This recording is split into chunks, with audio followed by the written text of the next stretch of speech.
Hello, Wisconsin.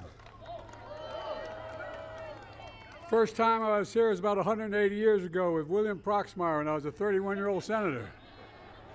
I'm only 40 now, but please have a seat if you have one. It's great to be back. Before I begin, with your permission, I'd like to say a few words about the school shooting yesterday in Winder County, Georgia. My wife Jill and I are mourning those four gunned down two students and two teachers, wounded and hospitalized 9 others. I'm sure you are as well. Students, just young teenagers, educators, just doing their jobs. A community like so many around the country, just getting back to school. And a joyous and exciting time, absolutely shattered. I directed my team to immediately ensure that we're doing everything we can to provide support. The Department of Justice and the FBI are working closely with the state and local law enforcement investigating this. We have a lot of information, not all of it. We're grateful to school personnel and first responders who proved and prevented more people from being killed or injured and brought the suspect to custody. But as a nation, we cannot continue to accept the carnage of gun violence. I'm a gun owner. I believe strongly in the amendment. We need more than thoughts and prayers. Some of my Republican friends in Congress just finally have to say enough is enough. We have to do something. Together, let's ban assault weapons. My dad is a hunter. I don't know a whole hell of a lot of deer wearing Kevlar vests. I'm serious about this. High-capacity magazines, once again, what do we need them for in terms of domestic use? There are too many people who are able to access guns that shouldn't be able to. So let's require safe storage of firearms. I know I have mine locked up, but how could you have an assault rifle, a weapon in a house, not locked up and knowing your kid knows where it is? Got to hold parents accountable if they let their child have access to these guns. Let's enact universal background checks and then immunity for gun manufacturers. And I realize I'm in a rural area like the rural parts of my state where guns, we all have them. And it's not popular to talk about it, but the truth is there's a difference between rational and irrational. Imagine, the only outfit in the world that we can't sue and by law, passed by law, are gun manufacturers. How about if that was the case with big tobacco? What do you think would happen? If we're not able to have sue tobacco, how many more people would be dead now but for the ability to change the law?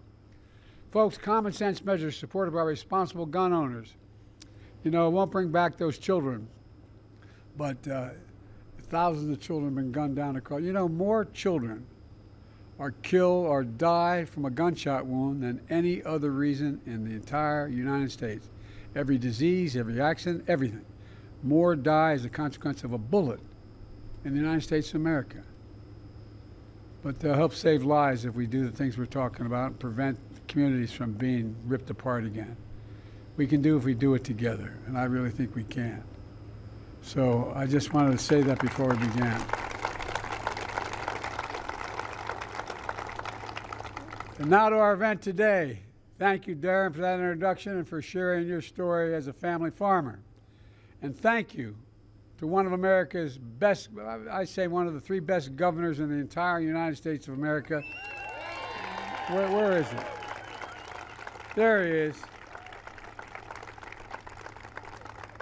Tony, you're the best, pal. When I think of Tony Evers, I mean this sincerely, one word comes to mind: integrity. Integrity. And sitting next to him is a former governor, not far from here, from Iowa, named Tom Vilsack, and his wife, Christy. Christy, you're there. Yeah, there you are. She's smarter than he is. Just like Jill's smarter than I am. But Tom's doing a hell of a job as Secretary of Agriculture. And thanks to all the local elected labor and community leaders that are here. And a special thanks to Brent Ridge, CEO of Dairyland Power Cooperative, for hosting us today.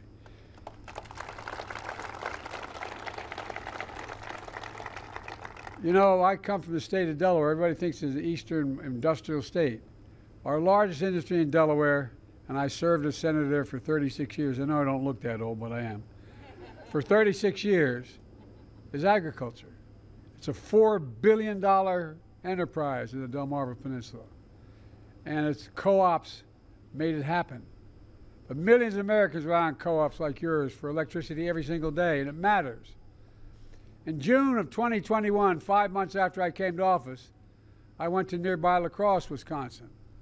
It was the 65th anniversary of President Eisenhower signing the bill that created the interstate highway system. I talked about my vision to do something just as historic, to invest in infrastructure and clean energy and so much more in rural America, to invest in all America and all Americans, to propel us into the future, creating millions, and I mean millions of good-paying jobs, and positioning America to win the economic competition of the 21st century.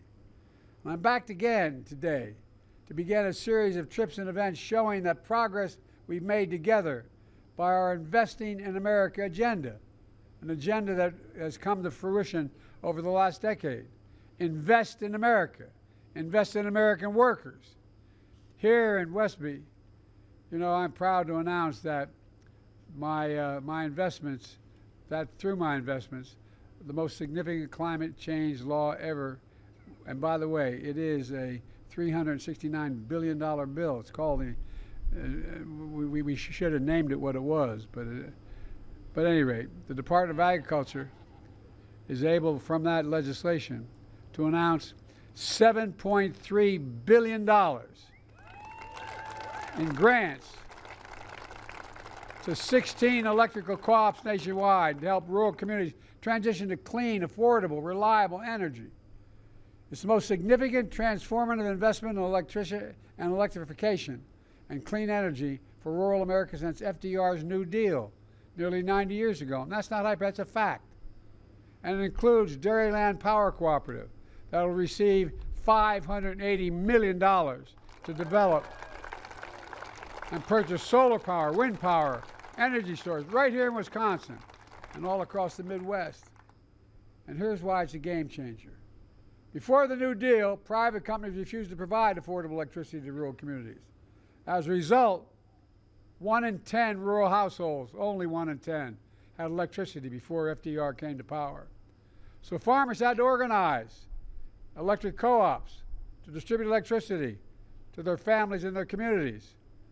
With help from the New Deal, there are now more than 800 rural electric co-ops to provide electricity for 40 million Americans in 48 states. But key challenges, they've overcome them, but there's still, the co-ops are still nonprofits. They don't have the same resources that private utility companies have to modernize their energy infrastructure.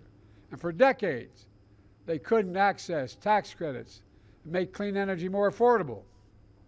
That's why Camel and I ensured that for the first time in American history, that these nonprofit co-ops can benefit from clean energy tax credits just like for-profit utilities have for decades.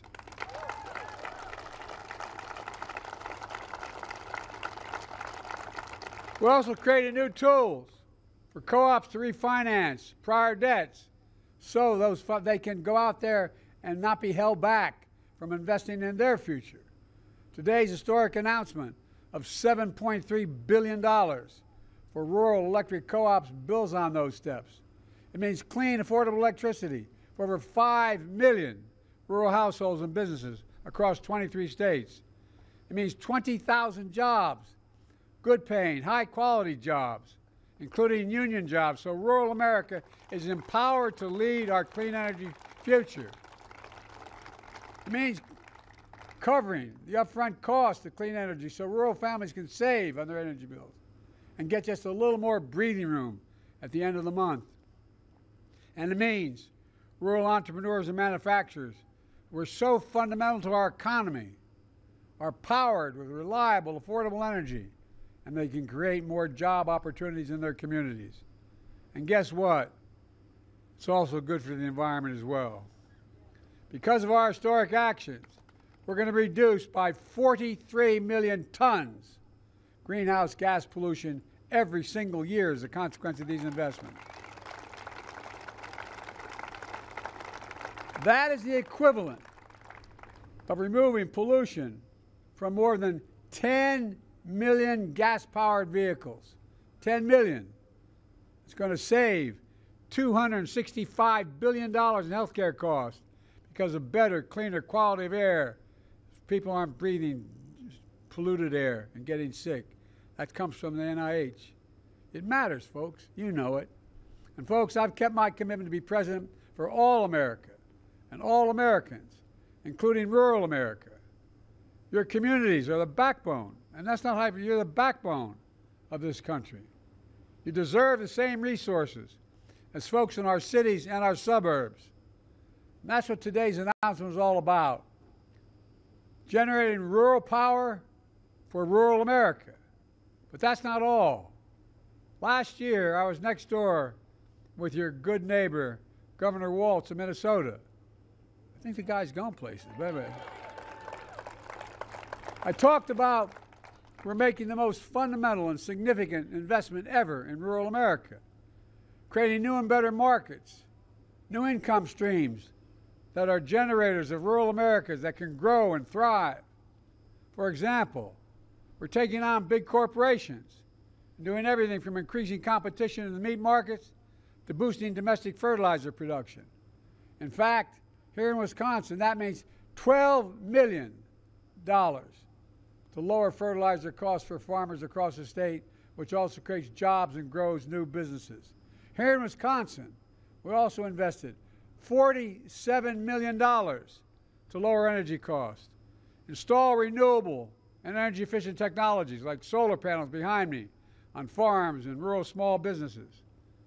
Darren just shared how that's cut his family electricity bill in half. We're helping farmers and ranchers and entrepreneurs tackle the climate crisis. Climate-smart agriculture, such as cover crops, nutrient management, storing carbon in the soil. These practices reduce the greenhouse gas emissions and improve our overall health of the soil and the water. They put us on a path to continuing to grow the food, the fuel, the fiber that will power our nation for decades to come. Through our bipartisan infrastructure law, it's a fancy way of saying that $366 billion for environment, most significant investment in America's infrastructure. And what the infrastructure bill, by the way, the bipartisan bill, that was $1.2 trillion. And guess what? We're still lowering the deficit. Anyway, most significant investment in America since Eisenhower's interstate highway system. We've invested $4 billion so far in 350 projects to modernize Wisconsin transportation. Just in Wisconsin, that's been invested. Infrastructure, including 3 roundabouts on Route 14, US 14, and a new bridge on County Highway M. Folks, look, just like we're making the most significant investment in rural electrification as FDR, we're also making the most significant investment ever in affordable high-speed internet. Because affordable high-speed internet is just as essential today as electricity was a century ago. In order to be able to do business, and when things are shut down, your kid doesn't have to sit outside of McDonald's. And anyway,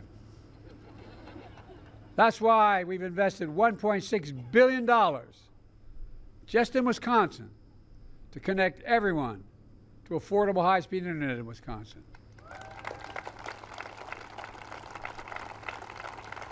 And since I took office, 72,000 more Wisconsin homes and small businesses have access to high-speed internet for the first time ever. We're going to keep it going. We've also invested $200 million to replace lead pipes across the state so a kid can drink clean water without worrying about brain damage, and changing their schools as well. We've launched the Rural Partners Network, putting new federal staff on the ground to help communities access federal resources. Let them know what they are, where to go, how to get it, because it's complicated. So I want people on site being able to tell people how they qualify, how they apply, how they get it done. And after years of importing 90% of our semiconductor chips, which I might add, America invented. We invented the computer chip. It's needed for everything for automobile engines to weapons. We passed the Chips and Science Act, has led private companies from around the world to come back. We used to have 40% of the market not too many years ago. And now we've got down to basically zero. So around from countries around, I travel from everywhere from North Korea, anyway, South Korea to across the world to get these computer chip factories to come. I asked when we convinced one of the companies in South Korea to invest building these chips in America, I said, why would you do it? And they're investing several $1 billion. He said, because you have the most advanced workers in the world, and it's the safest place in the world to invest. Well, our Chips and Science Act has led private companies from around the world to invest hundreds of billions of dollars in new chips and battery factories, and more of them right here in America. With the leadership of your governor, you've already added 200,000 new jobs and attracted over $5 billion in Wisconsin in private sector investment in clean energy and advanced manufacturing.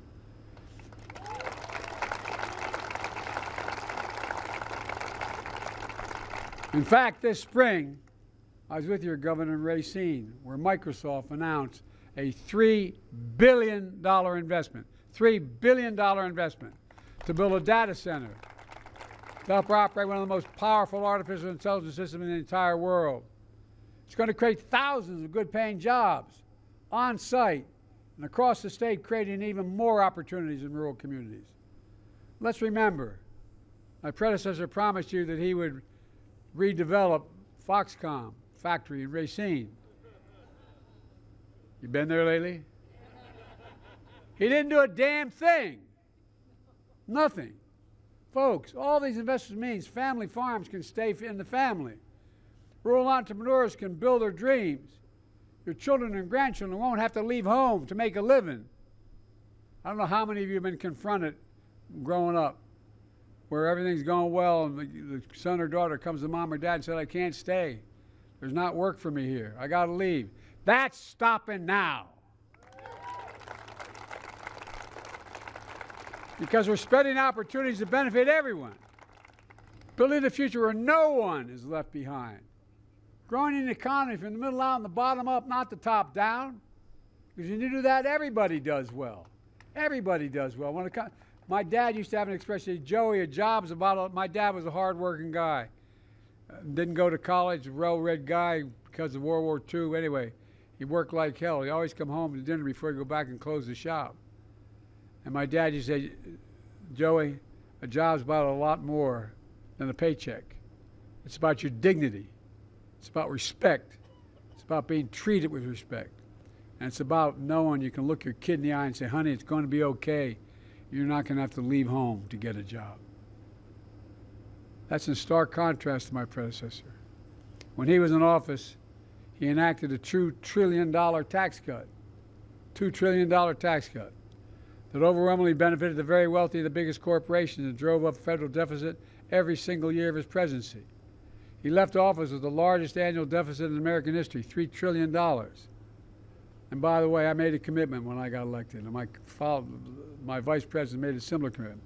No one making under $400,000 will see a single penny in their taxes raised, not a single penny.